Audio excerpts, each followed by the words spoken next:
Hello students, income tax के आज के लेक्चर में मैं आपको अलाउंसेस के बारे में डिस्कस कर रहा हूँ।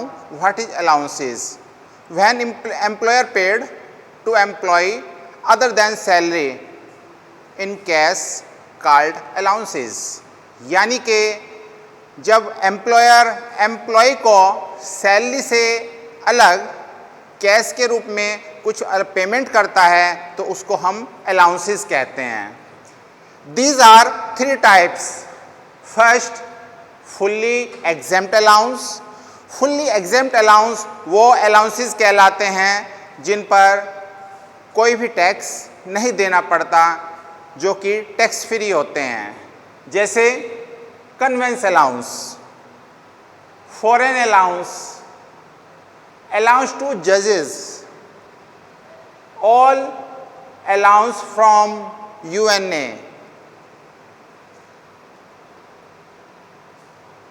allowances to other foreign citizen, special allowance जैसे tour allowance, daily allowance, convince allowance, academic allowance, uniform allowance, ये जितने भी अलाउंस हैं ये फुल्ली एग्जेम्प्ट होते हैं। सेकेंड, फुल्ली टैक्सेबल अलाउंस, ऐसे अलाउंस जिनकी की पूरी अमाउंट सैलरी में जोड़ करके टैक्स लगाया जाता है, जो पूरी तरह से टैक्सेबल होते हैं, फुल्ली टैक्सेबल अलाउंस कहलाते हैं, जैसे डियरनेस अलाउंस या dearness pay. Dearness relief, fixed medical allowances, cost of living allowances, city compensatory allowances जिसको हम शॉर्ट में CCA कहते हैं, one time allowance, servant allowance, proctor allowance, warden allowance, non practising allowance, deputation allowance, night allowance, rural allowance, transport allowance, ये allowance fully taxable allowance कहलाते हैं। Next, partly taxable allowance. Partly taxable allowance वे allowance होते हैं जिनका एक limited part taxable होता है और एक पार्ट टैक्स फ्री होता है, पार्टली टैक्सेबल अलाउंस कहलाते हैं। जैसे HRA, it means house rent allowance, EA, entertainment allowance,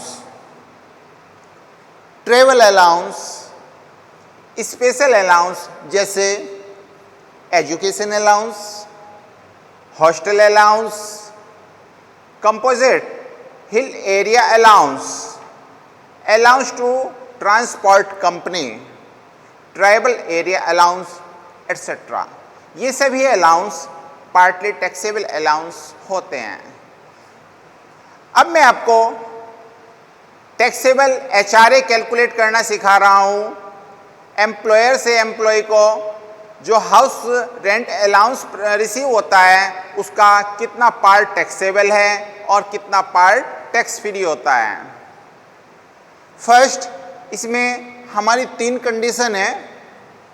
first, actual house rent allowance received, यानी कि जो एक्चुअल में एम्प्लॉयर से हाउस रेंट अलाउंस की अमाउंट रिसीव हुई है उसको नोट करें।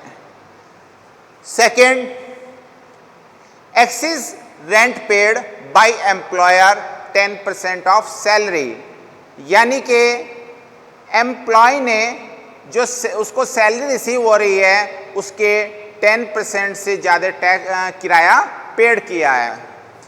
इसको हम ऐसे भी कह सकते हैं, rent paid minus 10% of salary. Third, 50% of salary. ध्यान रहे, if accommodation situated Delhi, Mumbai, Kolkata और चेन्नई, यदि जो एम्प्लॉय का रेजिडेंस है वो दिल्ली, मुंबई, कोलकाता या चेन्नई में है तो यहाँ पर उसको मिलने वाली जो एनुअल सैलरी है उसका 50% लेंगे और 40% ऑफ सैलरी उस कंडीशन में हम कैलकुलेट करते हैं यदि एम्प्लॉय का अकोमोडेशन ये जो हमारे मेट्रो सिटी हैं दिल्ली, मुंबई, कोलकाता और चेन्नई, इन चारों स्थानों को छोड़कर किसी अन्य स्थान पर है, उस कंडीशन में हम लोग यहाँ पे 40% ऑफ सैलरी लेते हैं। अभी जैसा कि मैं बार बार ले रहा हूँ, इसमें कई बार वर्ड यूज़ हो रहा है सैलरी। तो यहाँ पर सैलरी की मीनिंग क्या है? सैलरी मीन्स होती है basic salary plus DA plus fixed percentage commission on salary, यानी कि एक निश्चित % के हिसाब से सेल्स पर दिए जाने वाला कमीशन। इन तीनों को जोड़ करके जो अमाउंट आती है उसको हम सैलरी बोलते हैं। अब जो मैंने आपको 3 कंडीशन सिखाई हैं, फर्स्ट, सेकंड और थर्ड, इनमें हम देखेंगे कि तीनों में लोवेस्ट अमाउंट कहाँ पर है। जो लोवेस्ट अमाउंट होती है वो हमारी टैक्स फ्री HRA कहलाएगा, यानी कि टैक्स फ्री HRA होगा list of about first, second और थर्ड, यानी कि जो फर्स्ट, सेकंड और थर्ड कंडीशन में जो मिनिमम अमाउंट है, लिस्ट है, वो टैक्स फ्री HRA होगा। टैक्सेबल HRA कितना होगा?